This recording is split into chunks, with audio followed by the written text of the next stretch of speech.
cristão. Então eu vou começar primeiro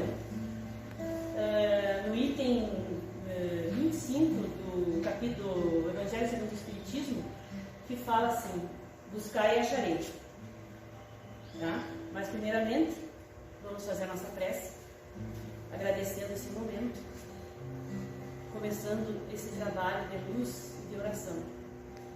Então pedimos que os irmãos nesse momento fechem os olhos, possam enxergar o nosso Mestre Jesus com aquele semblante sereno, de paz, de harmonia, nos mostrando a caminhada, a verdadeira caminhada, a caminhada do Pai. Então que nesse momento essa casa possa estar envolvida nessa luz e que os nossos irmãos espirituais estejam aqui conosco para realizar esse trabalho de luz e de oração. Que assim seja, graças a Deus. Então, primeiramente, hoje eu vou fazer a reflexão do livro Paulo de Tarso e as Leis Morais.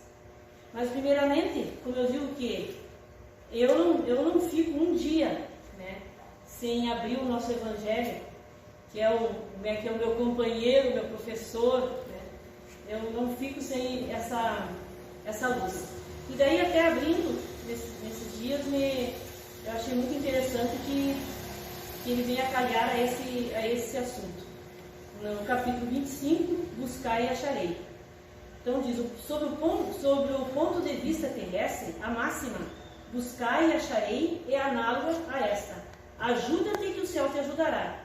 É o princípio da lei do trabalho e, por conseguinte, a lei do progresso, porque o progresso é filho do trabalho e o trabalho coloca em ação as forças da inteligência.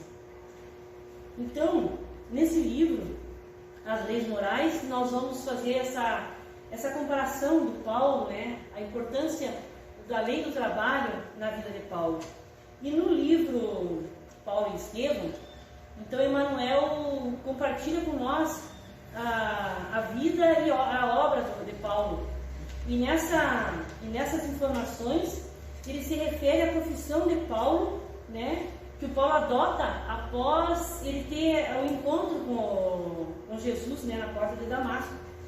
Então era necessário trocar de profissão, porque ele era um doutor da lei, né, quando ele era Saulo, e seria interessante agora ele tornar-se então, né, uma profissão que caberia a essa trajetória dele, né?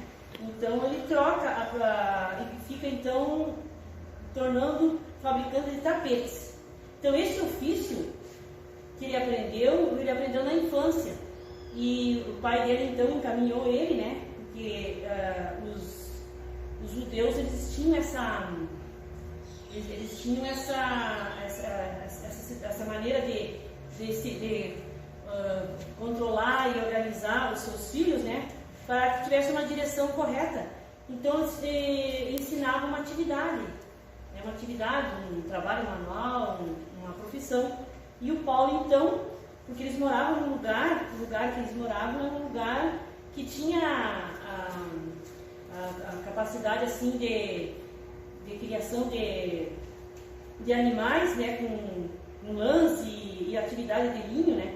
Então daí ele aprendeu, então Paulo aprendeu esse ofício de tecelão.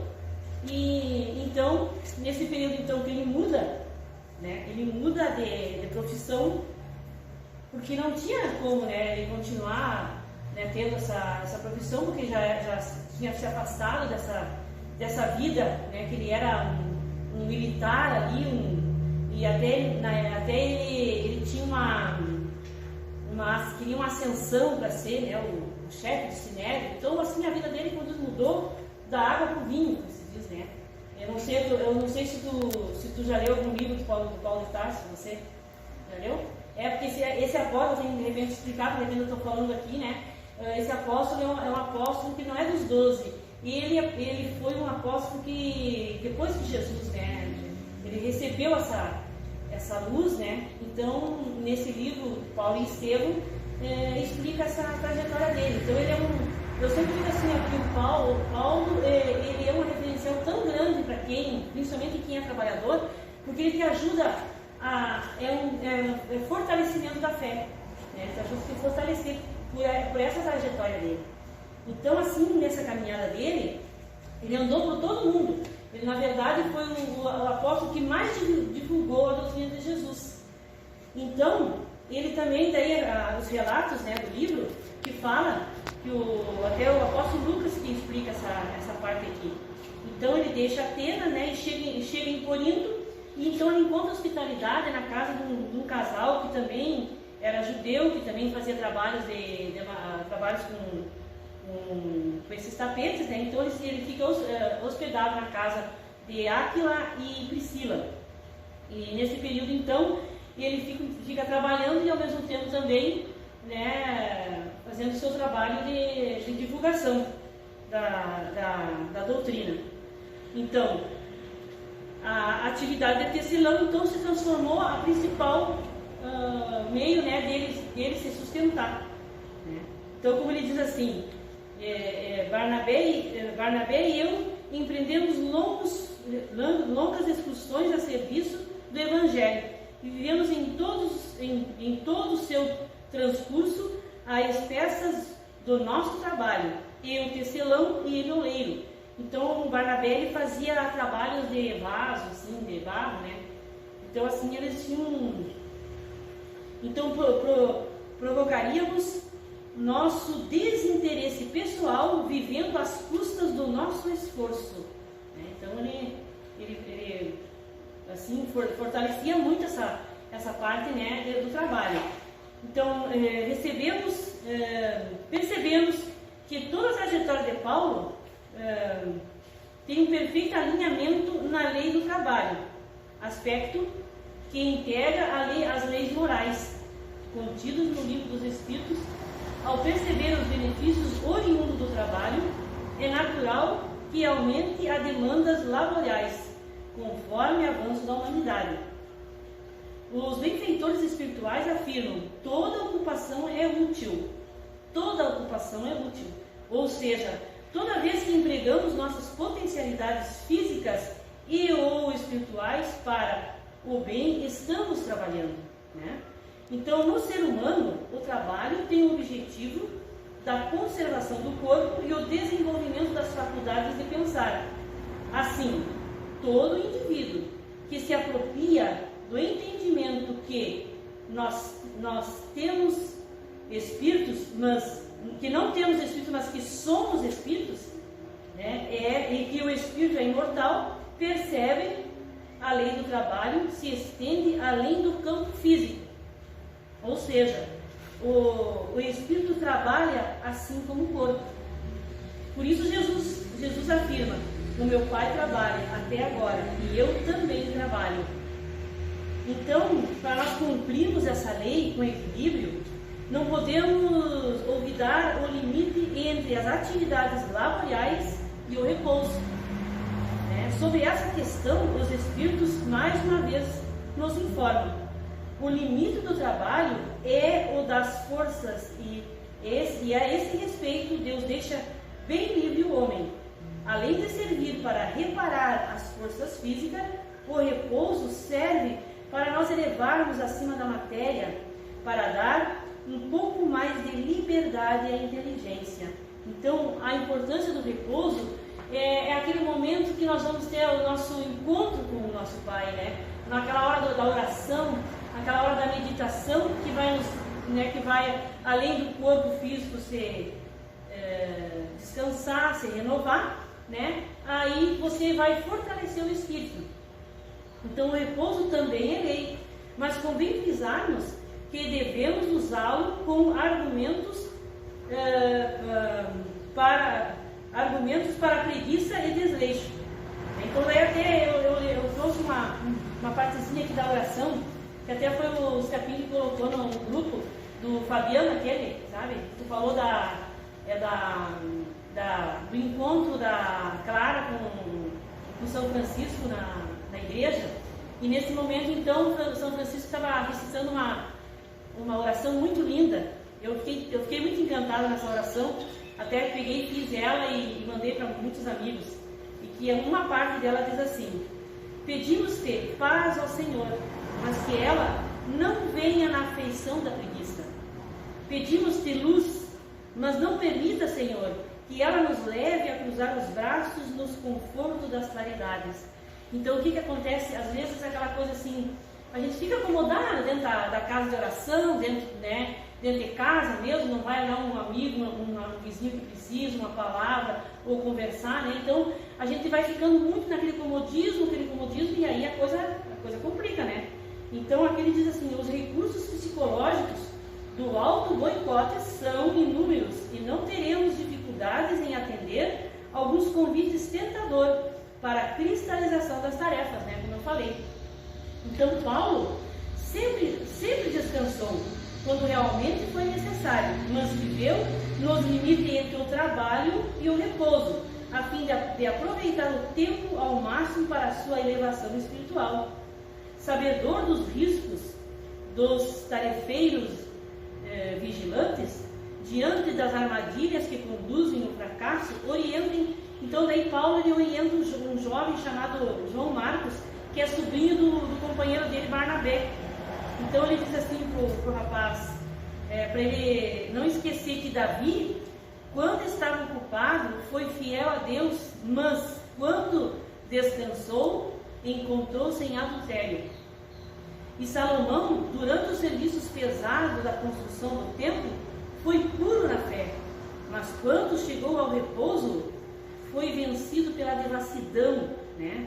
Pela imoral, pela vulgaridade, ele se atirou, né? E Judas começou bem e foi discípulo direto do Senhor, mas bastou a impressão do triunfal entrada do Mestre em Jerusalém para que cedesse à traição e à morte. Então a ciência também, né? Também ela nos esclarece e nos faz entender, né, a questão do trabalho. Então, conforme o médico nosso aqui gaúcho, que é o Sérgio Lopes, no livro dele, As Leis Morais e Saúde Mental, ele diz: as pessoas mais saudáveis do ponto de vista emocional são aquelas que mais produzem, e que um dos sinais de doença mental é exatamente a inatividade da pessoa. Então, quem está doente não encontra recursos para fazer alguma coisa. Então a pessoa, quando está doente, ela fica só pensando nela, é só ela não consegue enxergar o lado, ela não consegue, fica naquela ociosidade, né? Eu estava me lembrando de uma amiga minha lá do CAPES. Então, assim, uma depressão naquele semblante, aquela tristeza. Daí eu queria conversar com ela para ver assim, eu perguntava: mas o que tu faz? Como é que é a tua vida? Eu digo: não, eu não faço nada, a minha nora que faz o serviço, eu não tenho paciência, não gosto. Eu disse: mas assim, tu teria que ter uma atividade, alguma coisa. Eu brinquei com ela, eu disse assim: tu não tem um bichinho, um gatinho, um cachorrinho? Isso também ajuda, né? A pessoa, quando tu tem ali alguém para que tu vá atender, tu vai dar comida, tu vai dar água, tu vai brincar, né? Então aquilo vai te renovar, tu tá doando algo para alguém, né? Então no momento que você doa, daí ela diz assim: eu não gosto de bicho, né? Aquele cigarro velho assim, valendo, né? Então, olha, tá meio complicado, sabe? Então ela não gostou da minha ideia, né? Então, o Sérgio, né, fala muito disso, né? O doutor é psiquiatra dele. Então aqui também isso explica por que recebemos inúmeras pessoas no centro espírita com orientação médica cujo medicamento completar para a depressão é trabalho voluntário. O serviço de doação ao próximo é a vivência da lei do amor e caridade, que proporciona aos homens e mulheres a conquista da verdadeira felicidade, né? Então, a verdadeira felicidade é doação. Então, não devemos também pensar no trabalho visando o acúmulo de riqueza unicamente, mas também no esforço de promover a dignidade humana e reduzir as diferenças sociais, pois acumular dinheiro não é sinônimo de riqueza. Então, como diz o ditado popular, não existe pessoas tão pobres, mas não existe pessoas tão pobres, mas não existe pessoas tão pobres que só têm dinheiro, né? Então, como diz ali a frase que eu coloquei aqui no quadro, havia riqueza porque não faltava trabalho. Então, o convite é também desempenhar serviço voluntário, sem esperar qualquer retribuição, sem nos preocuparmos com as atividades que queremos desempenhar, mas sim com aquelas que precisam do nosso auxílio. Por vezes somos chamados a servir com fileiras com as quais não nos identificamos de imediato, mas como bons cristãos sabemos que Jesus está no comando, junto à fonte infinita da providência divina, que o Criador coloca em nosso caminho aquilo que necessitamos realmente para a nossa evolução, visando sempre a vida futura. Aceitamos o convite humilde e com bom ânimo, sem nos preocuparmos com os desafios que virão.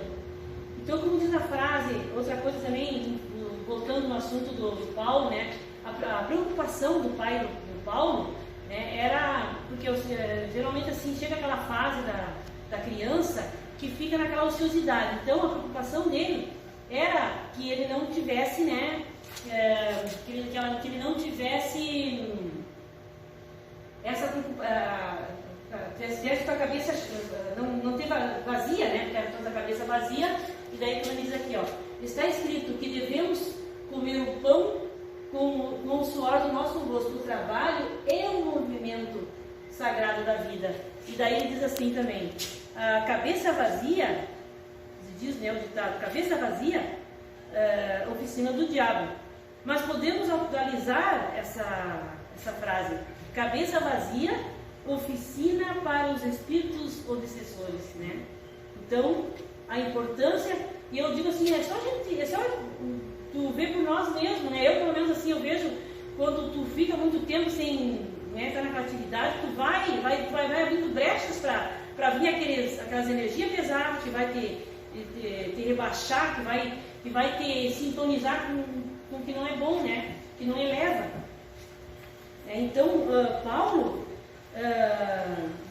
nos diz, por onde passarmos, montaremos a tenda singela, e onde não houver tapetes para consertar e tecer, haverá sandálias.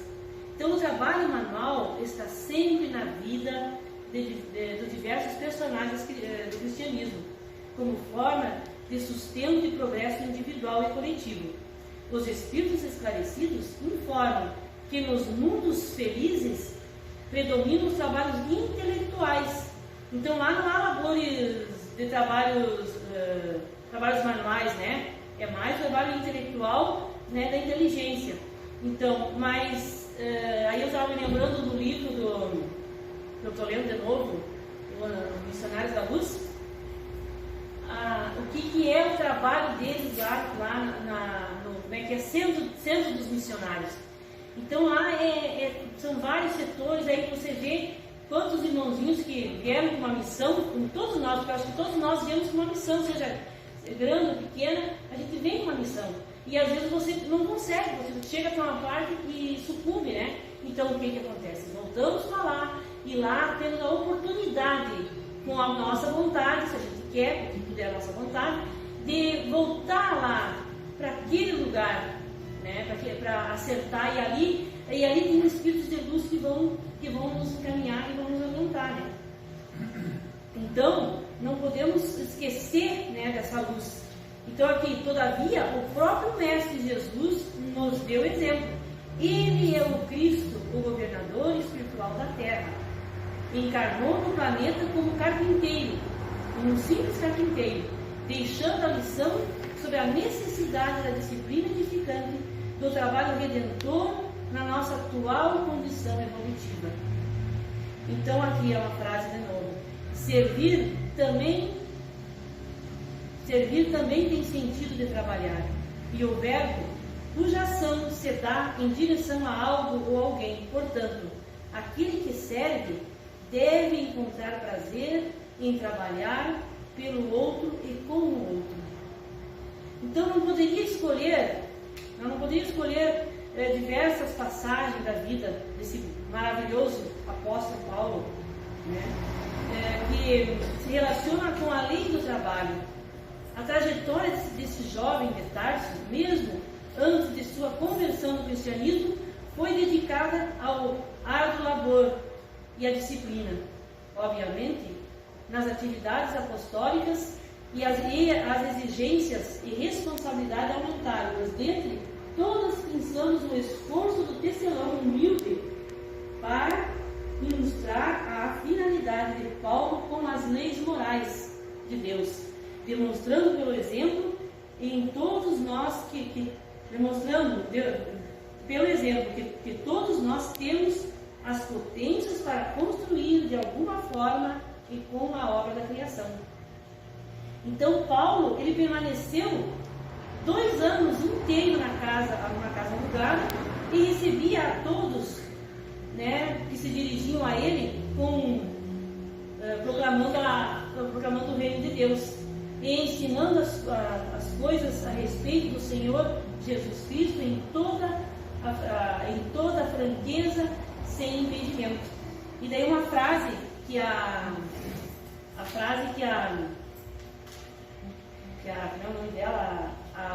noiva dele, né, disse para ele, né, que ele pergunta para ela assim: como fazer para que a alma alcançasse tão elevada expressão de esforço para com Jesus? E ela disse: trabalha.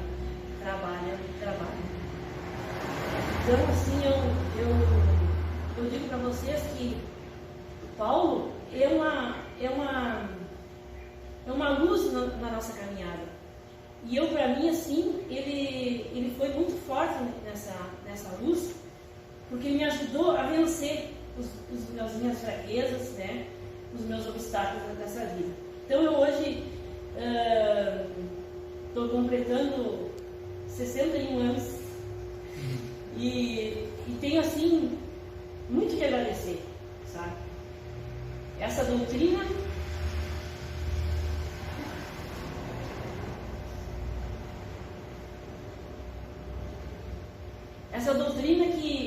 que me mostrou o verdadeiro caminho. Porque eu posso dizer para vocês assim, que eu analisando como eu era antes, como pessoa, e como assim, claro, eu tenho muito que mudar, meu Deus, mas eu posso dizer para vocês assim, ó, que como eu venci as minhas fraquezas, entende?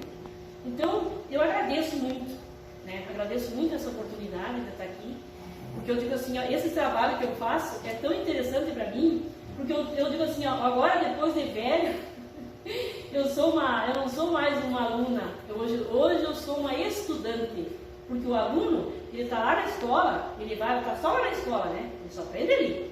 Agora, o estudante não, o estudante ele vai atrás, ele procura, e eu assim, ó, eu posso dizer para vocês assim, que a minha vida ela é assim.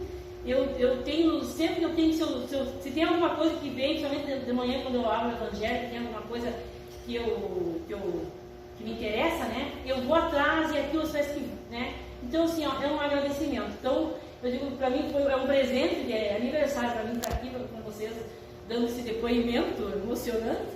E um prazer também com o meu sobrinho que está aqui, que vai agora então, né, cantar uma música, para depois então eu fazer o fechamento para a oração.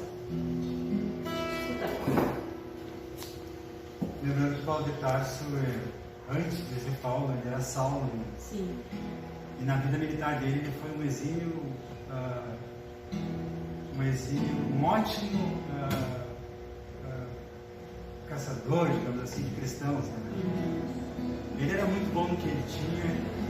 E quando Cristo chamou ele para o trabalho, chamou ele para a verdadeira seara, que era o evangelizar, né? Cristo trouxe Saulo até ele, elevou Saulo, e isso também chama-se compaixão. Todas as vezes que a gente se doa ou faz um trabalho de caridade, nós não estejamos dando o que está nos sobrando, mas que nós desejamos que essa pessoa que está recebendo, no mínimo, tenha o que nós temos. Isso chama-se compaixão.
Passar essa luz